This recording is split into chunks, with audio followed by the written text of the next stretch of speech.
Welcome to LOA Today. I'm Walt Thiessen here with life coach Cindy Chavez. Today is Wednesday, May the 13th, 2020, 4 p.m. New York time. And wherever you are in the world, thank you for joining us for another episode of LOA Today, your daily dose of happy. And we're in our third of 5 doses this week. I love the doses. Every time I get a dose, Cindy, we were talking about this just before we started, right? Every time I get this dose, it's like, oh, this is better. I don't know why anyone would want to do drugs when you can do something like this. This is so much better. It's healthier. It's more fun. It feels good. And you don't have months of rehab afterward. I mean, it's great. No hangover. No hangover? Right? Nope. Nope. Well, yeah. I mean, I think that it's, we were talking about the music, our bumper music too, and how much we love it. Yep. I remember like a year or so ago, something happened and the podcast listeners could hear the music, but I couldn't hear it. Yes. And you were like, oh, we got to get that fixed. Like, I can't do the show if I can't hear that little music at the beginning. Absolutely. Yeah. It's a pick-me-up. Yeah. I was really glad when I found that piece. I found that about, 4 or 5 years ago, something like that. And I'd been using another piece before that, but it was kind of old-fashioned and kind of cutesy and didn't really do as well. And then I heard this one, I was like, yeah, found it. Yep, that's the one. Yeah, I've been using it ever since. So how are you doing? How's your week been? My week has been pretty well. I noticed that yesterday I was feeling some of the things that I was hearing other people talk about. It was kind of funny. I had a bunch of people I guess it was Monday, all say the same thing. They were all saying that mentally, emotionally, they were fine. Like they weren't afraid of what was going on. They didn't feel fearful. They didn't feel worried but for some reason they were having a lot of brain fog and walking into a room and not knowing, like, wait, why did I come in here? That kind of trouble with really clear thinking and it's called allostatic load. I think we talked about this last week. It is the wear and tear on your physical body. And remember, your emotions are in your physical body. Feelings and emotions, that's how your body talks to you. And it happens from chronic stress. Mm. And the thing that I'm always reminding people is that, when someone says, I'm so stressed out, for me anyway, even knowing what I know, the first thing I think of is, oh, something bad must be happening, right? Yes. If we had to list like things that get people stressed out, we would say, oh, they're working too hard, or maybe they lost their job, and we'd list all these things that were like, oh yeah, we don't want to go through that. Chronic pain, maybe they're sick, but happy things create stress too. Vacations are stressful, actually. Having babies is, new baby in the house is stressful. Weddings, stressful. Parties, stressful. Those are all things that we think of as, if when I came on the show and said, I'm getting married next week, it was a happy thing, right? It was. But there's a level of stress even to happy things because they are a change. They are something different.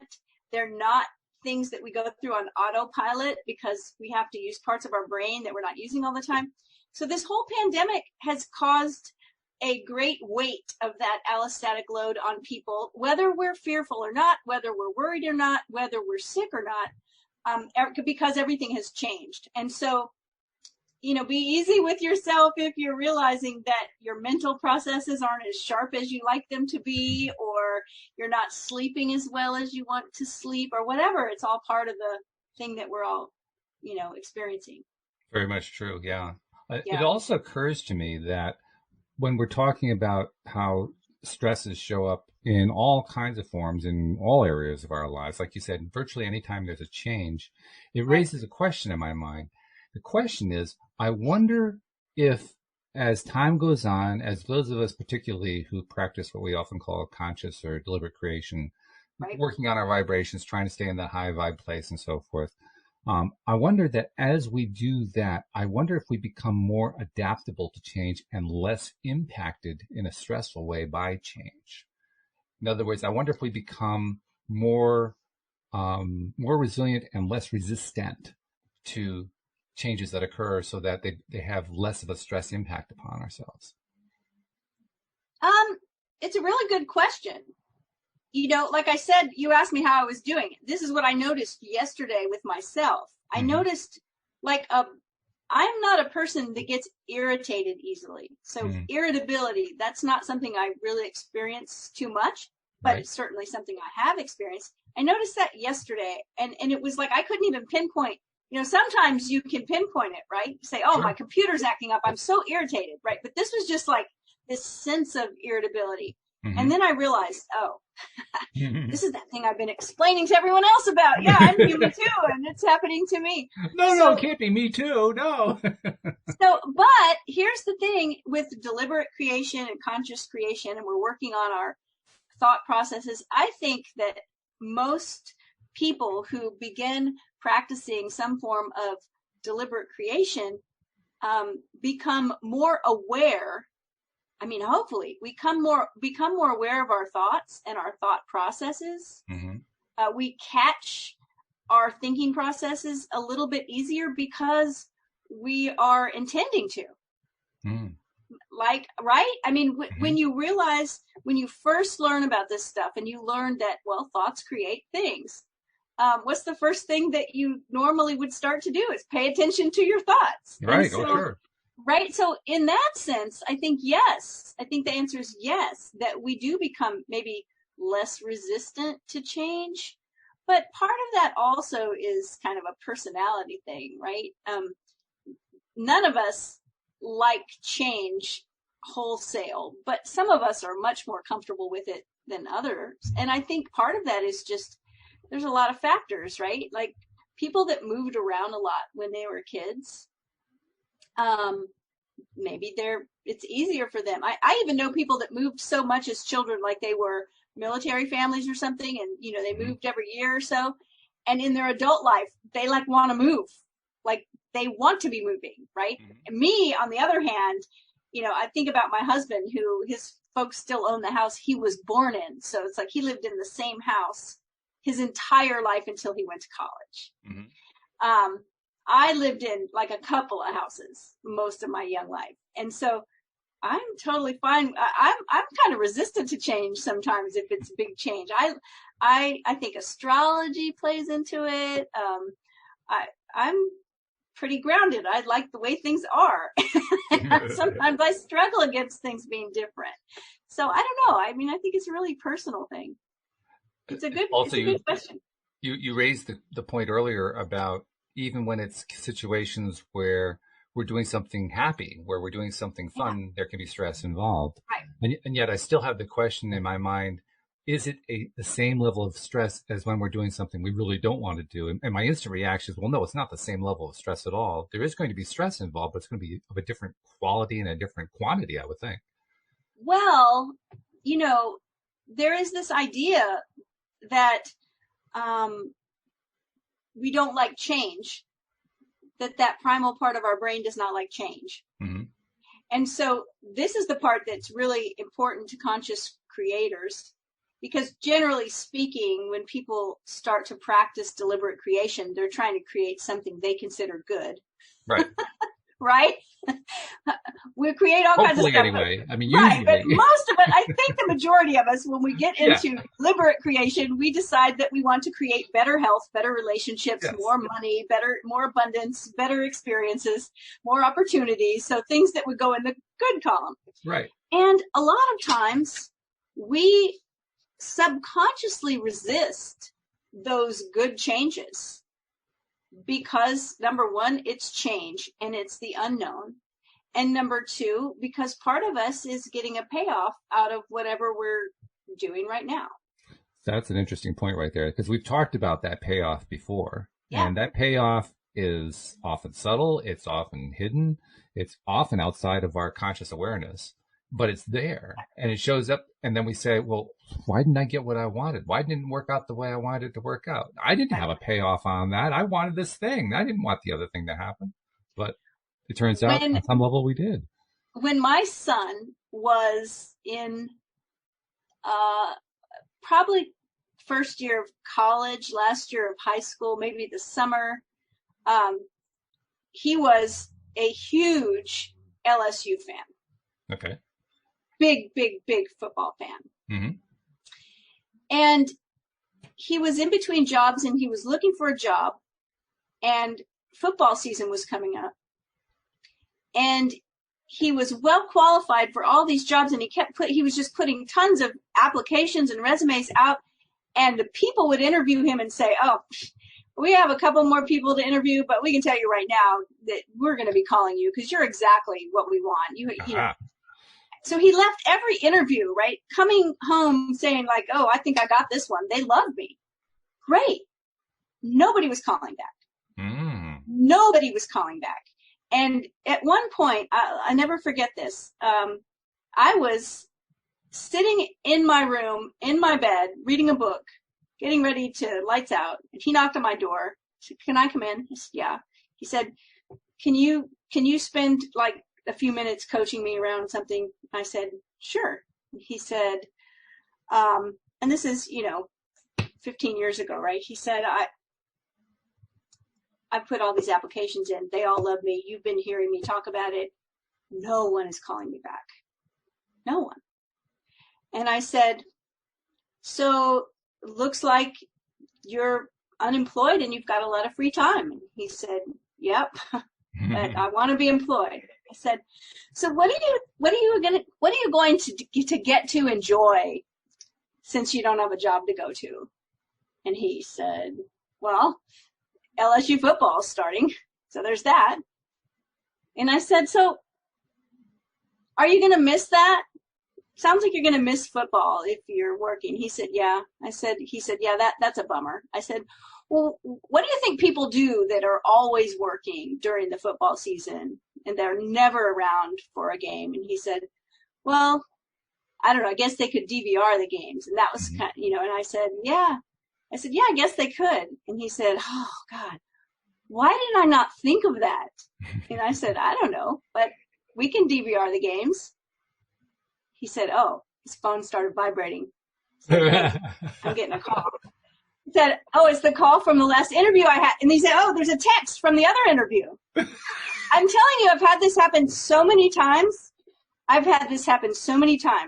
That while I'm on the phone with a client, in this case, my client was my son and standing there in my room, but while I'm on the phone with a client, when I can get that resistance to dissolve a little bit, the call has come through. The call they've been waiting for, the call that they've been struggling about, it's not coming in. They say, oh my gosh, hold on, I'm getting a call right now. I've had it happen a number of times. It's always so much fun. But see, he had a payoff for not getting that job. He was going to get to be able to watch all the games live. I love the way you went after that too, because you could have gone into an analysis about, well, when things don't come into our lives, it's because we're doing this, that, and the other thing. But you didn't do that.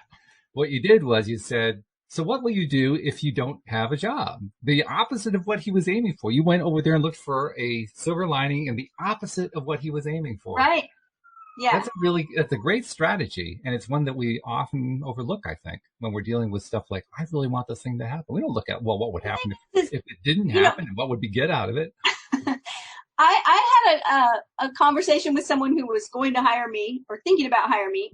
And what they said to me on the discovery call was that I just wanted to know a little bit about them and why they wanted to hire me. And they said, because everything in my life is fantastic, except one thing. I am highly, highly qualified in the area that I consult for. And I can't seem to get a client to save my life. And I don't understand why. It was the same sort of situation, right? Like people told them, oh yeah, we're going to hire you, but then they didn't. And I said, well, tell me what else is going on in your life. And then they began to tell me what their schedule was like. And literally from the time they woke up until the time they went to sleep, they had fun things going on. They were meeting with groups to play games, to practice meditation. They were going to classes to learn about new things. Their schedule was so packed that, number one, I couldn't see how they could fit a consulting client in. And number two, they were having so much fun with all of it, right? Yeah. And it was so obvious to me that, okay, well, I see what's going on here. Why would you want a client? Why would you want one more thing on your plate when your schedule's full and you're having a great time? Sure. But here's the thing. It's really hard to see when it's us. Yes, that's the point. It was really easy for me to recognize in someone else. right? Because I am on the outside looking in, and because I don't have a dog in this fight, right? I don't, it's not about me. So it's really easy to see. But when it is me, I mean, look, coaches hire coaches, and when someone coaches me, I know it's easy for them to see, but I'm hiring them because I just can't figure it out. Why is it so difficult for us to see these things? I mean, I know that they're part of what we are not normally focusing our attention on, so it's not going to be part of our normal thought process. But even so, when we become aware of this, I mean, this is not a topic we've never talked about before. We've talked about that here on the show. A lot, I know yeah. other people have talked about this kind of thing. Why is this such a blind spot? I don't know. The other thing that's funny is, and I might have talked about this one thing before. Most of our listeners probably know about EFT or tapping. Mm-hmm. Right. They call tapping. I know that tapping is super effective. Mm-hmm. It's like a miracle for a lot of people, right? And I know it works for me. But when I'm in a place where I recognize tapping would help, I have the hardest time bringing myself to do it. I resist it so hard. And I don't understand why. That's like if I had a migraine and someone was handing me a remedy that I knew worked, mm-hmm. I would just take the remedy. Just take it. Go for it. But in this case, I'll think about it and not do it. And I was working with somebody recently that I was giving them an exercise, like coach homework, assignment. I was saying, This is what I want you to do. And they resisted it so hard, and they knew it was going to work, and they kept saying, well, maybe if I blah, blah, blah. And I was like, finally said, I'm going to gently and lovingly call you out that you're looking for a magic bullet, because I'm giving you this work to do that will take 15 minutes if you'll just do it. And when they finally did it, the phone call came. It's always a phone call. And so I don't know why. I do it too. I resist it too. Why do we resist? I don't know. The only thing I can think of is we talk about what science tells us and what the positive psychologists tell us. They tell us about the amygdala. They tell us about the lizard brain, as it's often called, and how we have a built-in filtering mechanism there that basically keeps showing us more and more of what we focus our attention on. The classic example being, the blue car. You buy a blue car, and all of a sudden, blue cars are everywhere. Reticular activation, yes. Yeah, reticular activation, right. Yes. And that process also is how we filter stuff out, because apparently, from what we're told, we have thousands and thousands of inputs coming into our senses, and we can't process them all. So we only end up processing a small subset of them, and the rest get filtered out. So presumably, this stuff is the stuff that gets filtered out, and I'm going to suggest it's probably because we aren't paying attention to it. Well, I keep saying I'm gonna, and I've said this on our podcast before. I wish I could. Need to write it on a Post-it, those numbers of what you just said. The number of bits of information coming in and the number that we filter out, which is like 99.9%, and the number that we actually process, it's so small. Right. And that's why, I showed my rock the other day. My rock that looks like a face that has a hole through it. It has a hole in it. But the idea that everything we want is already here. Quantum physics would tell us that. Law of attraction teachers tell us that what we want is already here. But like you said, and there's also the idea of neural connections. Yes. Like we think in a very automatic way. We react and respond in a very automatic way. Certain things that happen, we respond in an automatic way. And if it's a way that we're used to, then it feels easy. Those neural connections just fire. We have like grooves, we're in a groove. And so, I think that's what it is. We resist what doesn't feel easy. We resist what doesn't feel natural or what doesn't come naturally to us. That's why some of these processes as a coach, some of the homework and stuff that I will give people, we'll do it every day. We'll do it for weeks. It starts to get really easy. The way our brain is thinking starts to change. We change our brain. It's neuroplasticity, right? actually, this always blows my mind, is that we actually change the the brain, and then it Yeah. thinks differently. Yeah. So part of that is identity and stories that we're telling, and some of them, like you said, they're subconscious. We don't even know they're happening. It's amazing science. It really is.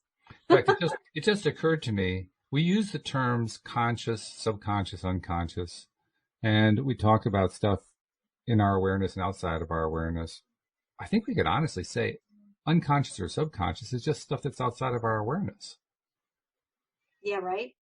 That's pretty much what it is, right? I mean, it's not like we Yeah. don't know that it was ever there. We knew it was there at some point, or we were aware of it at some point, but we're just not paying attention to it, so it's outside of our awareness. That's why that mindfulness practices are so powerful.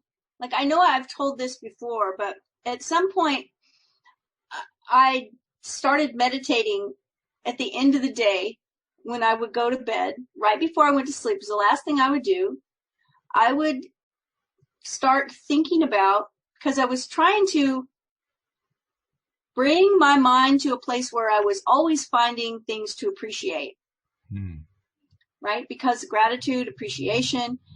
And so I started thinking, what is something today that I smelled that I appreciate, that I heard, that I tasted, that I saw, that I touched, all five senses. And I was, at the beginning, I had the most beautiful, amazing little Maltese puppy dog. And I had a coffee press and a coffee bean grinder. So every morning I would make the best coffee. And I realized that every night I would say, what did I taste? Oh, that coffee was so good. What did I touch? Oh, my little puppy. It was always the coffee and the puppy and the chocolate and it was like the same list. And I Right. said, okay, not allowed to do that anymore. Got to think of something new every time. And it was really hard at first. I would think, what did I hear today? And it would either be someone I loved, I heard their voice, or I heard music or whatever. Right. About 2 weeks into doing this, 2 weeks into making sure it was different every day, somebody sent me some roses, and I was walking by them and I caught a whiff of their beautiful scent. And my mind immediately said, oh, good, I can put that on the list for the smell for tonight. Oh, nice. And then it hit me. Yeah, My brain was changing. that's right. And it was, and one of the things I'm doing right now is in my journal is asking myself, like, what's the most profound thought you had today? Mm-hmm. So I'm training my brain, because for the first few weeks I was writing, I don't think I had a profound thought today. Right? It was a short So journal entry, but it was effective. Right. It's kind of like in the dream entry. I go, no recall, don't remember my dream, don't remember my dream, don't remember my dream. But in doing that, suddenly, like, you'll ask anybody that's kept a dream journal, even if they wrote down for 3 weeks solid, I don't remember my dream, I don't remember my dream, suddenly they'll start remembering, because you're training your brain to pay attention. Mm. And so I'm training my brain to pay attention to thoughts that are profound. In the meditation practice, I trained my brain to pay attention to using all my senses. There's a reason why I did this. The easiest way to bring yourself into the present moment is to pay attention to your senses. If I were to ask you, Walt, what's the temperature in the room that you're in? Does it feel Mm-hmm. cool? Does it feel warm? Does it feel just right? Can you hear any sounds? Like right now, I just heard some cars go by my office window. Bringing yourself into the present moment, Right. that's the quickest way. And so I realized that by opening my awareness all day long to be paying attention, because tonight I got a test, right? The test is going to be, what did you see? What did you hear that you appreciated?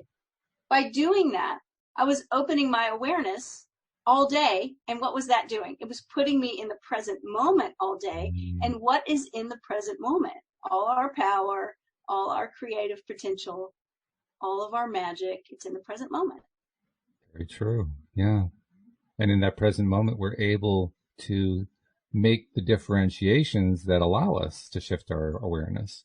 Because that's really what you're talking about. You're talking about what steps you take to shift your awareness to something new, to kind of expand your horizons a little bit. Yeah. That's a cool trick. It's more than a trick. That's actually, that's more like, that gets back to the neuroplasticity you were talking about a moment ago. It's a Basically practice. retraining the brain to see more, to experience more, to handle more, which I guess in and of itself is stressful because there's a change involved there, but I would call that a healthy stress. I would call that a stress that actually leads to, among other things, less resistance. It leads to, and to me, once I learned that concept of resistance, that was a biggie for me. Learning that that was something that even existed. Because once I understood it was there, my first goal was to do whatever I can to let go of resistances, no matter what they were, no matter whether I was aware of them or not, because I knew when I did that, I was going to have a fuller life. I was going to have a more abundant life. When you first learned about resistance, how did you understand it? I didn't.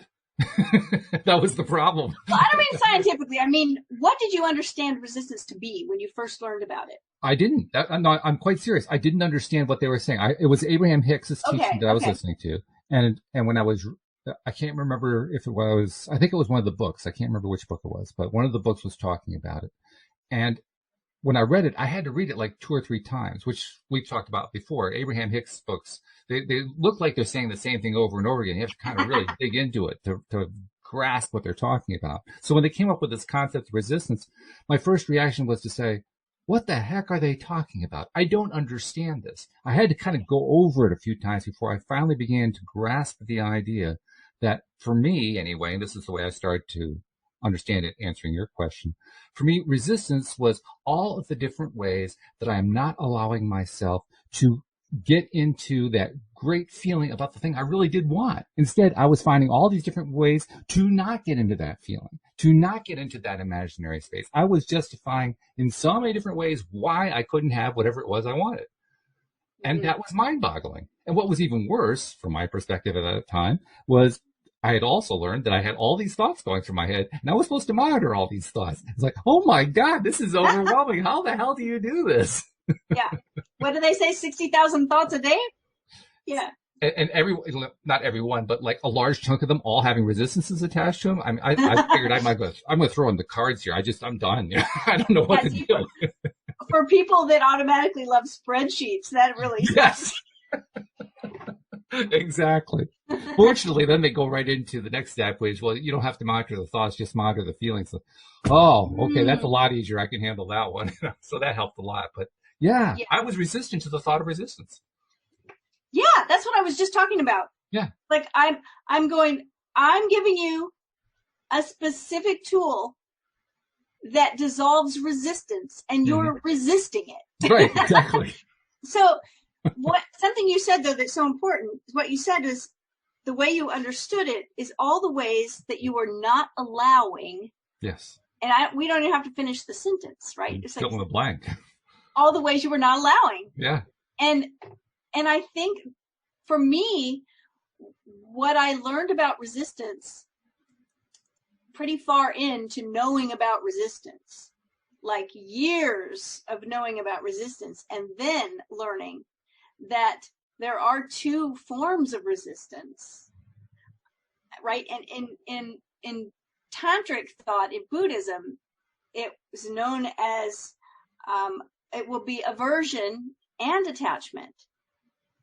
Okay. So I think in the beginning, when I heard about resistance, if I said stop resisting to someone, it would be like, stop saying no to this. Like, there's an opportunity here and you're resisting it, that kind of thing, right? You're saying no to this thing. But what I learned is that it's not always saying no. Saying no is the resistance that falls into the aversion category. We're averse to it. We're like, no, I don't want that to happen. But then there's the attachment. That's when we're saying yes in a way that's graspy. Yes. Like, I have to have it. It has to happen. I want it to work out this way. It's got to be my way. I want that thing. Why isn't that thing coming? Where's my thing? Right? That's resistance too. It is. And it's a very peculiar kind of resistance. It's a kind that it's almost insidious because you think you're really wanting the thing. And what's actually happening is you're, like you were talking about before, you have this alternative, subtle little sub-program going on that says, well, what I really have is this benefit of not having this thing. And I'm going to keep playing that tape. Right. there's either a payoff or a counter intention. And those are under the surface. We often don't know them. And it's always so exciting to find one. I'm not sure if I call it seriously excitement. Realize that we can start allowing. Say, oh, just like my son did. It's like, oh my gosh. Yeah. And then, he had a job the next day. To me, the excitement is more along the lines of not just that I found it, but that I started to let go of it. Because that feels good. That's a relief. I think that most of the time anyway, and maybe require some work, maybe require some coaching, but most of the time that part is sort of automatic. Hopefully. Like finding it, we don't always have to find it. We don't have to hunt for payoffs. But when they show themselves to us, sometimes it's kind of a relief because sometimes they're really silly. Like my son, it was like, oh my gosh, this is about LSU football? Really? Like, yeah, we'll just DVR it and I can ask for those days off. Like, this isn't that, but I mean, we can say it's a coincidence. Oh yeah. We actually, Louise and I just had something like that yesterday. I think it was yesterday or the day before. I can't remember which. One of the things that we like to do is to envision what our ideal house would be. And we're getting closer and closer to being able to get that house. But I have this video. I had posted it on the Pivot Pals group. So people who are regular listeners may have already seen this video. It's a video I play for myself every day. It's about 8 minutes long. And it includes a segment that has scenes from a house that a contractor in Michigan, I think it was, had put together selling his services. And I liked a lot of the elements. So I made that part of my video. Well, I played it with my wife and she liked a lot of it, but there were parts of it that she wanted different. So I said, well, why don't you come up with some alternative images? We'll make another video that's for our house, and I'll go over them too, make sure, yes, I like those too. And once we found it, we'll basically be doubling or multiplying our efforts, in terms of putting out our vision and putting out our intentions, because we're going to be focused on the same thing. She liked that idea too. And then she spent the next couple of months really, because this was based on a conversation we originally had, and then we started, again the other day. Originally, she started doing this for about a couple months, and she couldn't find anything. Everything that she looked at was not what she wanted. Come to find out, now we have this long history of doing open houses and checking out what's on the real estate market. She'd been looking at all the houses that were actually out there. And I said to her, well, you're not limited to that. You could be looking at designer kitchens and designer bedrooms and designer bathrooms. Never occurred to her. It's like, oh my God, how did I forget that? Right. And it just built her whole excitement level back up. She was ready to throw in the towel the other day. Oh my gosh. Said, we're going to have to put this on hold for a while because I can't find anything. And I pointed this out to her, and she got a whole new level of excitement because she had basically been blocking this great resource section on Google. You got this whole Google Images thing. Filtering it out. Yeah. It was just filtered out. That's right. Just outside of the awareness, right? Yeah. Yep. And when you were telling that story, I was thinking about when we were reading one of the Neville books that had a lot of stories about real estate. Yeah. The people that had the most ridiculous desire list. Yes. Do you remember that? Yeah. It's like, what? Like the things they wanted in this house it was so ridiculous. And they end up finding the exact house like that. That's right.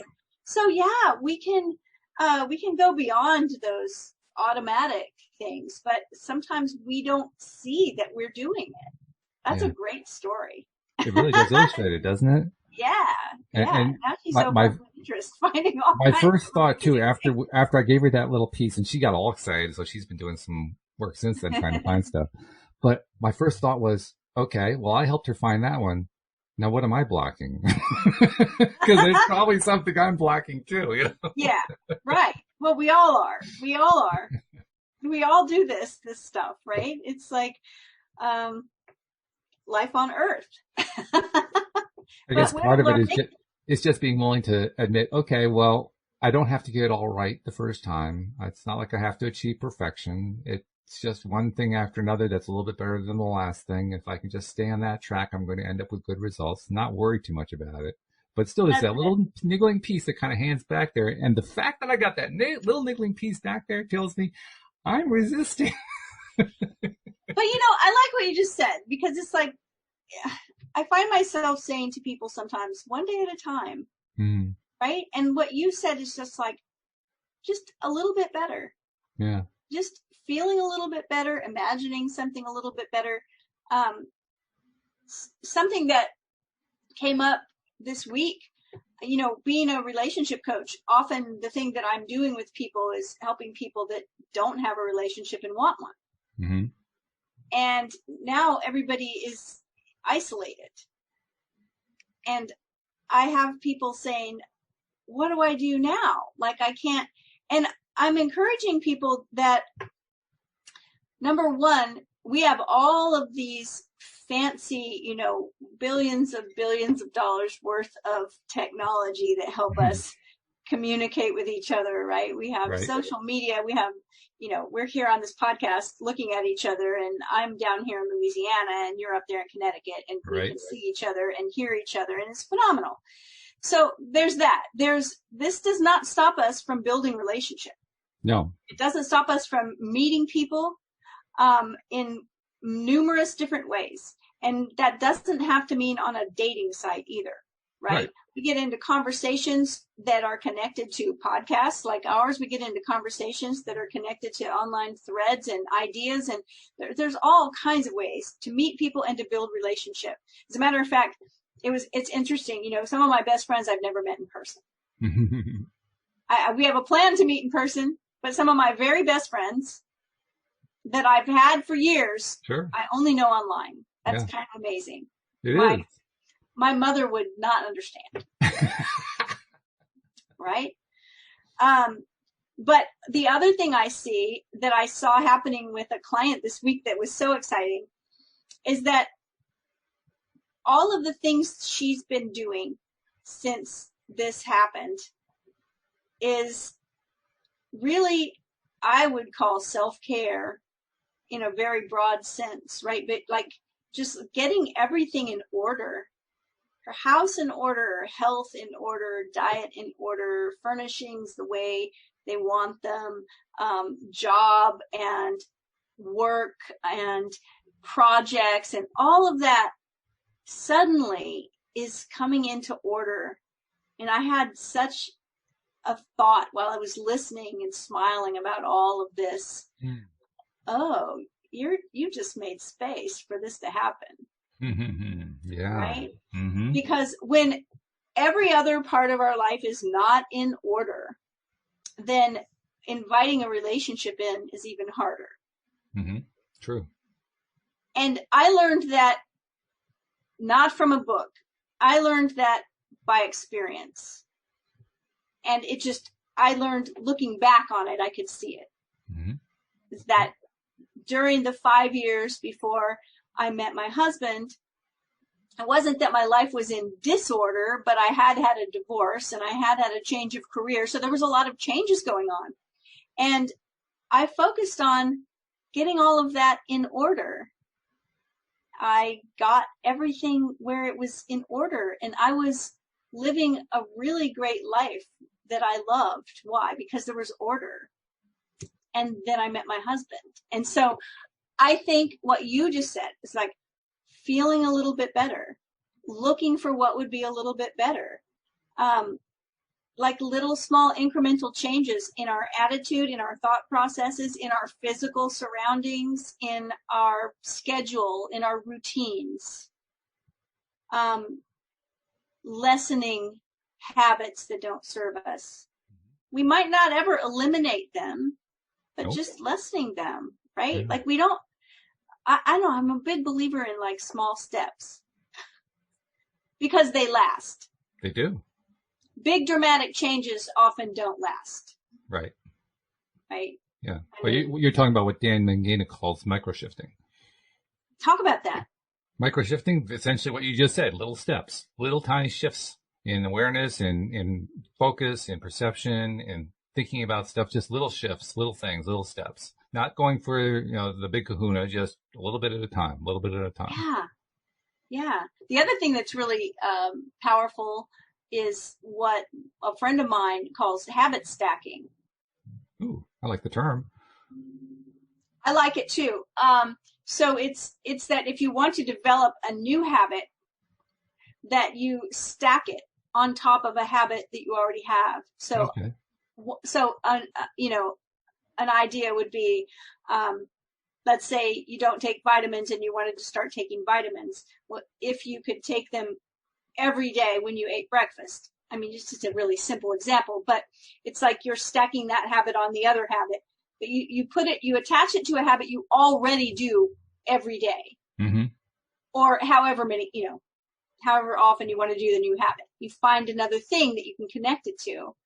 And pretty soon you're doing it automatically because you've connected it to this other habit. So it's just an easy way to start to bring in new behavior. And, new thoughts are going to create new behavior, Mm-hmm. Mm-hmm. right? That's true. New Yeah. thoughts are going to create new feelings. And our behavior is always feeling based. Very much so. Yeah, that's a really good thing to remember. And it also occurs to me here, we always make Wednesdays about relationships. So I'm asking myself, okay, there is a theme here. What is the theme here that's a relationship? And as soon as I asked the question, I knew what the answer was. It's the relationship between ourselves and our minds. That's what Yeah. we're talking about here. It's always where we start, because everything in our experience is directly connected to our sense of identity. Yep. Mm-hmm. And that's the story we tell about ourselves, right? So our relationships, our financial situation, our environment, our success levels in whatever it is we're doing. I mean, it's all connected to who we think we are. Mm. Yeah. Yeah. Right. And so, yeah, you're right about that. It's all the relationship between ourself and our mind, our thought processes. If we realize that our thoughts create feelings, and our feelings always create actions, our actions create results. And I stress that about our feelings, because we do this funny thing. We make a decision and it's always based on feelings. Mm-hmm. And then we double back and we find some logic so that we can justify that it was the right decision. Yeah. That's how we work. It's always based on feelings. So if it's our thoughts that produce those feelings, mm-hmm. our thoughts around a circumstance, then it's very important that we learn how to choose our thoughts. How to deliberately, we talk about deliberately creating our own story, mm-hmm. and our own thoughts about a thing. Because you can take 100 people that are all in the very same circumstance, and they will all have different thoughts about it. Mm-hmm. Sure. Right? It's like we all make things mean something, but it's the allocation of meaning. That's something we do. Yes. Things don't have meaning. We give things meaning. So when we do that, we start creating a story. And I've heard you say this before. I can't remember the exact quote, but it's like a belief is what? It's just a thought that you think over and over. Over and over. Right. Yeah. Right. So, which I always found to be astonishing, because I would have thought that a belief was something that, kind of had a life of its own, and, you're passing it from one person to the next and so forth. It never occurred to me that the belief just started with one person thinking about it and it just became a belief. Yes, I had this revelation about, I don't know, I want to say 5 or 6 years ago. It's like, it occurred to me. It sounds so stupid. Anytime you try to tell somebody of an epiphany you had, it always sounds like, really? Okay. But when you have the epiphany, it's like, oh. Yeah, that's right. And I had this epiphany that I get to choose my beliefs. Mm. They're not just put on you. They may be put on you, right? When we're kids, when we're babies, when we're growing up, we have lots of people putting their beliefs on us. Right. Mm-hmm. And saying this is the way it is. And then at some point, we start to take in other thoughts and ideas, and we may change some of our beliefs. I mean, I think if we're growing, we're going to be able to say, well, I used to believe this and I don't believe that anymore. And I don't mean just religious beliefs. I mean any kind of belief. Because we learn more things and we expand our mind. Mm-hmm. And so I think that so many people, though, have a belief, I say that with quotes around it, And they don't think they have a choice around that belief. Like they may even say things like, that's what I was taught, or I've always believed that, right? Or they have a sense that for them to decide they don't believe it, that would be wrong, or that would be in disrespectful to whoever taught them that belief, or disrespectful to the belief itself. And it was a big mind-blowing experience and energy shifter, everything shifter, life changer, when I realized I can choose to believe anything I want.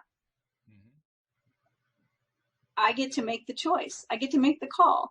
And like, you know this about me, I rarely even talk about beliefs anymore. I usually say I don't believe anything. I just like to entertain possibilities. Mm-hmm. So, but it's the thoughts and the stories. You don't have to have thoughts that you don't want.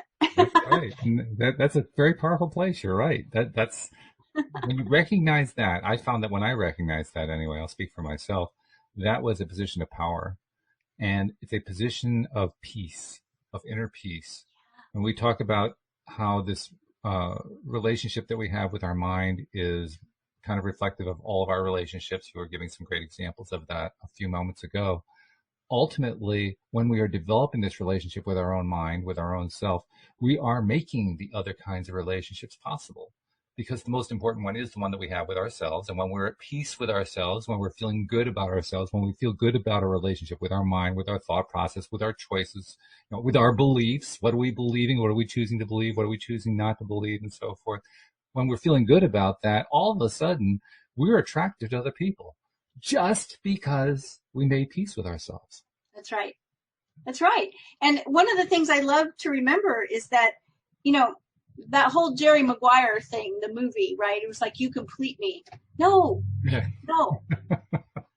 We are whole. I am whole in myself. I don't need anybody to complete me. And neither do you. No. Like, we are whole people in ourselves. And it's that when we get to that place, my husband is a whole person. He doesn't need me to complete him. Mm-hmm. The two of us make a whole couple. Right. We make a marriage, and our marriage is complete. Both of us are in it, but we're whole on ourselves. And I think that that's such a place of power. And when you get to that place where you are whole and you don't need someone else to complete you, you may definitely want someone to enjoy this journey of life with, but you don't need someone else to be complete. Why? Because everything that you desire, your happiness, is within you. Right. If you think that your happiness has to come from someone else, then you're not quite there yet. And that's where you work, right? You work to find that you are the source of your own everything. And when you get there, then the potentials for a healthy relationship just open up. I think also it's important to look at the flip side and recognize that when you're looking to have somebody else complete you, what you're really saying is, there's a piece of me that I don't want to work on, that if I were to work on would make me a stronger person, but I'm too lazy to do that. So I want somebody else to do it for me. That way I don't have to do any growing. I don't have to improve. I don't have to change in any way. I can stay in that nice, safe zone I've always been in. And all they have to do is just mold themselves around me and I'll be happy. I don't think most of those thoughts are conscious, though. No, they're not. I think that if you watch any kind of, movies at all, we've been sold this kind of bill of goods that other people are supposed to make us happy, right? That, that's the pot of gold at the end of the rainbow, is I just found the perfect, person to be with. And it's like, yes, it's a wonderful thing to find somebody that you feel like you're a match to and that you have a healthy relationship with, but they're not there. It's not their responsibility to provide you with happiness. And it's also a great source of frustration and anger and dissonance in the relationship, because you keep looking for them to keep filling that gap. And then when they decide to stop filling the gap because they're getting bored with it or they've got other interests in their mind or whatever, and all of a sudden the relationship's falling apart. Oh my God, my ex left me. Oh, how do I get my ex back? You know? How do I get my ex back? Oh my gosh. I haven't had one of those in a while. Every once in a while I get a flurry of emails or Sorry, people I that didn't mean to mention want that. I me to didn't want to coach draw them more into your relationships there, you know? because they want to get their ex back. And of Yeah. course, it's always the same question is, especially with some people that are like, no, they won't return my calls or my texts. They've told me they don't want anything to do with me and my heart is broken and I have to have them back. And I'm like, there's a lot of work for us to do somewhere else if if the thing you really want is to be with someone that doesn't want you. Mm, true enough. Yeah. True enough. Yeah. Yeah. So it's like it's all within us. And the worst part about that stance, I mean, I think you very accurately described a stance that the person takes who wants to have that other person back. The worst part about it is they are basically making themselves dependent upon somebody else for their own happiness. Yeah. That is just, I don't think that when they ask the question, how can I get my ex back, they really understand what it is they're asking for. I was speaking to someone one time that had a college age daughter, and we weren't talking about the daughter, but I was speaking with her, and she was in a relationship that wasn't really healthy, and she was confused about what to do, and I just asked her how she would feel if the relationship she was in was the relationship her daughter was in. Mm. And immediately, this is another one of those things. It's so hard when it's going on in our life, but we look Right. at someone else's life, right? And it's the same kind of thing. It's that if it's someone else, we realize right away that they're not valuing themselves very much. If that's what they want for themselves is someone who doesn't even care about them. Mm. I'm like, no, what you really want for yourself is someone that's just wild about you and wants to be with you and accepts you the way you are and wants to spend time with you. Which is what you would want, what most healthy, normal people would want, like for their daughter, right? Or their son. It's like, no, Right. I want them to have a partner that cares about them and treats them well. Yeah. The very bottom level there, just cares about them and treats them well. And so it's hard. I don't know why sometimes it's hard to see for ourselves. But Well, I think we touched on it earlier. I mean, it's the best explanation I've come up with, and I think we kind of reinforced it a number of different ways. It's outside of our awareness, and so because it's outside of our awareness, we just aren't aware of it. That's what A leads to B. It's outside of my awareness. I don't know about it. Yeah. So that's one of the things that we've talked about this week, that I think if you're in isolation and you were somebody that before this whole pandemic, you were wanting to find a relationship with someone, wanting to find a partner, Mm-hmm. recognize that you can still be in the place where you're getting ready for that. Yes. Oh, yeah. I Right. don't know about you. I don't know about your clients. I have been blown away by how my list of things to do during the lockdown at home has increased. Now, I have all this extra time and I should be able to get through the list and clear it out. It's actually gotten longer. Well, okay, the extra time thing. We've been hearing that from the beginning. And we hear it from some people who sort of presuppose that everyone now has extra time. Yes. I was hearing someone talk about that they had an hour commute each way, right? Plus getting up and getting dressed a certain way and getting, whatever they would do to get ready, to go out the door, to drive for an hour or more to get to work. And then they're at work and they have maybe an hour for lunch, which if you work from home, like I work from home, home office, I usually don't take an hour for lunch because I just get hungry and I go eat something and I come back and do whatever I'm doing. And then they have an hour drive home. In that situation, and especially if they're not homeschooling kids suddenly, I'm like, okay, I can see that now they have 2 hours of time that they would have been commuting. It's like extra time. I'm making air quotes, extra time. On the other hand, I look at myself and what our schedule and our routine was. 2 days a week, I didn't work from home. And so I would be working out of an office, my other office. And in that case, I would be going to lunch and dinner with my husband out somewhere.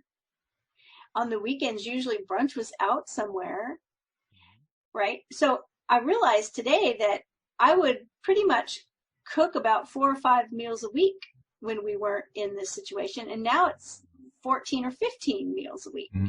Yeah. So it's like part of what my duties are have tripled.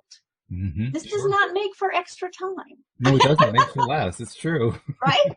But there are little things that sometimes we don't think about, like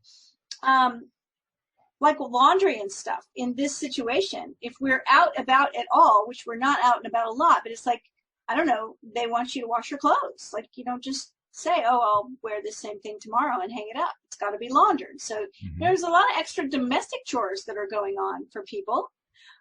And then some people are also suddenly not only working from home, but homeschooling kids.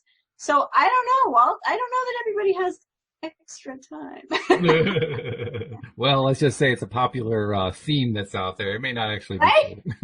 Maybe if we keep talking about it, suddenly time will expand and we'll feel like we have some extra time. Well, there is the joke, that went around because of the pandemic. February was a month long. March was 6 weeks long, and April was 5 years long. And I saw a T-shirt. It said, the year 2020 is interesting leap year with February has 29 days. March has, like you said, March has 300 days, and April has 5 years. Somebody's like, yeah. So in that sense, we have expanded time. I've lost all track of time. Today I said to my group, I said, happy Wednesday. How is everyone? It actually feels like a Wednesday to me, so I must be okay today, because last week on Wednesday, I thought it was Friday all day. Even though I knew we did the podcast, the day just didn't feel like the day it was supposed to be. So I've lost all track of time. Well, maybe that's not such a bad thing. Maybe that's actually a pretty good thing. Maybe not. But, I was talking to somebody about this yesterday, and this will be a good kind of maybe point to close on today, but the idea that resistance, which we talked about earlier, whether it's attachment or aversion, it's all connected to us being in control, right? I don't want this. I do want that, right?